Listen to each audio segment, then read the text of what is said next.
தந்தை மகன் தூய ஆவியின் பெயராலே ஆமீன். லூக்கா எழுதிய நற்செய்தியிலிருந்து வாசகம். அதிகாரம் 2, இறை வசனங்கள் 16 முதல் 21 முடிய. அக்காலத்தில் இடையர்கள் பெத்லகேமுக்கு விரைந்து சென்று மரியாவையும் யோசேப்பையும் தீவனத் தொட்டியில் கிடத்தியிருந்த குழந்தையையும் கண்டார்கள். பின்பு அந்த குழந்தையைப் பற்றி தங்களுக்கு சொல்லப்பட்ட செய்தியை தெரிவித்தார்கள். அதை கேட்ட யாவரும் இடையர்கள் தங்களுக்கு சொன்னவற்றை குறித்து வியப்படைந்தனர். ஆனால் மரியா இந்நிகழ்ச்சிகளையெல்லாம் தம் உள்ளத்தில் இருத்தி சிந்தித்துக் கொண்டிருந்தார். இடையர்கள் தாங்கள் கேட்டவை கண்டவை அனைத்தையும் குறித்து கடவுளை போற்றி புகழ்ந்து பாடிக்கொண்டே திரும்பிச் சென்றார்கள். அவர்களுக்கு சொல்லப்பட்டவாறு எல்லாம் நிகழ்ந்திருந்தது. குழந்தைக்கு விருத்த சேதனம் செய்ய வேண்டிய 8ஆம் நாள் வந்தது.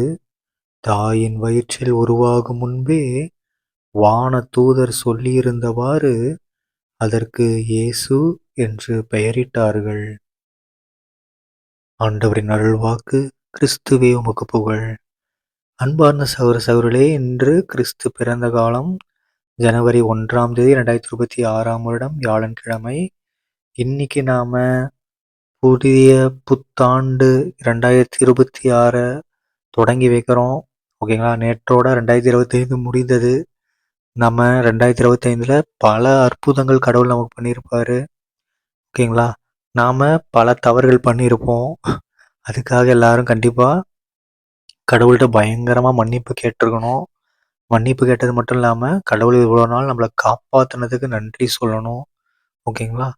அது மட்டும் இல்லாம என்ன பண்ணணும், கடவுள்கிட்ட நம்ம கேட்கணும், கடவுளே போன வருஷம் மாதிரி இந்த வருஷமும் என் கூடவே இருங்க, எனக்கு வரக்கூடிய கஷ்டங்களை நீங்க பார்த்துக்கோங்க அப்படின்னு சொல்லி நம்ம என்ன பண்ணணும், பயங்கரமா ஏசப்பா கிட்ட இந்த வருடத்தை ஒப்பு கொடுக்கணும். ஓகேங்களா? வருடத்தைனா ஒரு வருடம்னு சொல்லும்போது அது ஒரே இதாக போயிடுது. ஓகேங்களா? மாதம்னு சொன்னால் 12ஆக போயிடும். ஆனால் நம்ம என்ன, அது நாள்கள், ஒவ்வொரு நாளும் ஒப்பு கொடுக்கணும். 365 நாள் இருக்கலாம். இந்த 365 நாளையும் நம்ம என்ன பண்ண போகிறோம், கடவுள்கிட்ட ஒப்பு கொடுக்க போகிறோம். ஓகேங்களா? அதுக்காக பார்த்தீங்கன்னா, நேற்று நம்ம என்ன பண்ணியிருந்தோம், 365 நாளைக்கு 365 தடவை நாம, அதாவது போன 2025க்காக நன்றி சொல்லியிருப்போம். 365 தடவை நன்றி சொல்லியிருப்போம். இயேசுவே நன்றி, இயேசுவே நன்றி, இயேசுவே நன்றின்னு 365 தடவை சொல்லியிருப்போம். அதே மாதிரி இந்த தடவை என்ன பண்ணுறோம், இயேசுவுக்கே புகழ், இயேசுவுக்கே புகழ்னு 365 தடவை நம்ம சொல்ல போகிறோம். ஓகேங்களா? ஸோ அண்ட் இதில் இன்னொன்று என்னென்னா, இப்போ நீங்கள் வீட்டில் 5 பேர் இருக்கீங்கன்னா ஒருத்தர் மட்டும் சொல்லிக்கிறீங்க, மற்றவங்களுக்கு சொல்லலைல்ல. அப்போ நீங்கள் என்னதுன்னா உங்களுக்கு தான் தண்டனை. என்ன தண்டனைனா, உங்களுக்கு ஒரு பொறுப்பு, கடமை என்னன்னா, உங்கள் வீட்டில் எத்தனை பேர் இருக்காங்களோ அத்தனை பேருக்காகவும் நீங்கள் சொல்லுங்கள். ஓகேங்களா? அத்தனை பேர்த்துக்கும் 365 தடவை நீங்கள் சொல்லணும். ஓகேங்களா? இல்லைன்னா அவங்கள சொல்ல வைங்க. அவங்க சொல்லலைன்னா நீங்கள் சொல்லுங்கள். ஓகேங்களா? குடும்பத்தில் இருக்கிறவங்களுக்கு மட்டும் கிடையாது, உங்கள் நண்பர்களுக்காகவும் நீங்கள் சொல்லலாம். யாருக்காக வேணாலும் நீங்கள் சொல்லலாம். ஓகேங்களா? உங்களுக்கு பிடிச்சவங்களுக்காக நீங்கள் சொல்லலாம். ஸோ 365 தடவை நம்ம முன்னாடியே வருடத்தோட தொடக்கத்திலே ஒப்பு கொடுத்துடலாம். ஓகேங்களா? நடுவில் நம்ம எப்பயாவது ஜெபிக்க மறந்தா கூட கடவுள் ஓகே எனக்கு நீ அன்னைக்கே சொன்னல அப்படின்னு சொல்லி ஒரு நினைவில் இருக்கும்.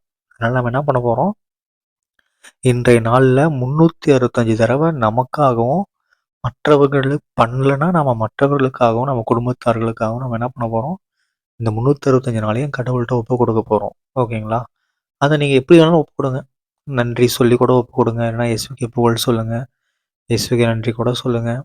ஓகேங்களா? இல்லைன்னா ஏதாவது ஒரு வேண்டுதல் கூட சொல்லுங்கள். பட் ஒப்பு கொடுக்கணும். 365 நாளையும் நம்ம ஒப்பு கொடுக்கணும். ஓகேங்களா? அண்ட் அது மட்டும் இல்லாமல் இன்றைக்கி பார்த்தீங்கன்னா, நம்ம முதல் நாள் உங்கள் எல்லாருக்கும் ஹாப்பி நியூ இயர் சொல்லிக்கிறேன். அண்ட் இன்றைய நாளில் நாம் இறைவனின் அன்னையாகிய தூய கன்னி மரியாவினுடைய பெருவிழா கொண்டாடுறோம். ஸோ இந்த நாளில் நம்ம கடவுளுக்கே அன்னையாகிய அன்னை மரியாள், கடவுளுக்கு மட்டும் கிடையாது, நமக்கும் தாய். ஓகேங்களா? ஸோ நம்மளும் அப்போ எந்த மாதிரி நடந்துக்கணும், நம்மளும் ஏசப்பா மாதிரி நடந்துக்கணும். ஓகேங்களா? நம்ம கிறிஸ்து அவன், கிறிஸ்து அவள்னு சொன்னால் மட்டும் பார்த்தாது, நாம் அந்த மாதிரி நடந்தோம்னா தான் நம்ம அன்னை நமக்காக பரிந்து பேசுவாங்க, நம்ம கூடவே இருப்பாங்க, இந்த வருடம் முழுவதும் நம்மளை பார்த்து கொள்வாங்க. சரிங்களா? தந்தை மகன் தூயாவின் பெயராலே ஆமீன். இயேசுவுக்கே புகழ், இயேசுவே நன்றி, மரியே வாழ்க, இயேசுவின் ரத்தம் ஜெயம். அல்லேலூயா. Praise the Lord.